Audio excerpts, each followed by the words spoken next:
یہ لے لیتے ہیں پہلے، اگر وہ کہتی ہیں بہن کسی کے 70,000 تنخواہ ہے لیکن بچتا کچھ بھی نہیں، رات دے سکتے ہیں کہ نہیں؟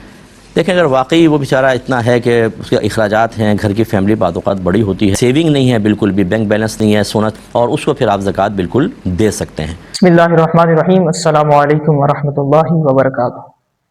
ناظرین کرام، آج کا میرا جو موضوع ہے وہ ہے کہ زکوٰۃ کن لوگوں کو دی جا سکتی ہے۔ اکثر لوگ رمضان المبارک میں یہ سوچ رہے ہوتے ہیں کہ زکوٰۃ کن لوگوں کو دے۔ قرآن پاک میں اللہ تعالیٰ نے اس کی واضح پر بتا دی ہے کہ انما الصدقات للفقراء والمساکین، زکوٰۃ ان لوگوں کو دی جا سکتی ہے، فقیر کو، مسکین کو۔ دیکھیں فقیر وہ ہوتا ہے جس کے پاس کچھ بھی نہ ہو، اور مسکین وہ ہے جس کے پاس ضرورت سے کچھ کم ہو، اور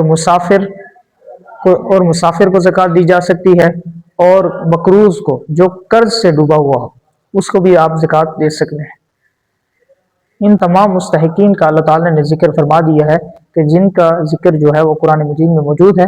اللہ تعالیٰ نے فرمایا مسکین کو، فقیر کو، اور جو یتیم بے سہارا کو آپ زکوٰۃ دے سکتے ہیں۔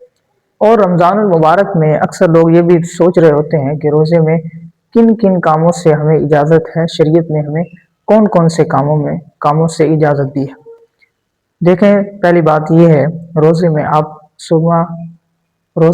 سرما لگا سکتے ہیں، نہا سکتے ہیں، غسل بھی کر سکتے ہیں، اور خوشبو سونگھ بھی سکتے ہیں۔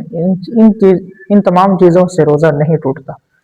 تھوک کا نگلنا، مقصد کسی کو اگر روزہ لگا ہوا ہے، اس نے غسل کر لیا تو اس سے روزہ نہیں ٹوٹے گا۔ اور دوسری بات، اگر کسی شخص کو گرمی کی وجہ سے آنکھوں پر پانی لگا ہے تو اس سے بھی روزہ نہیں ٹوٹے گا۔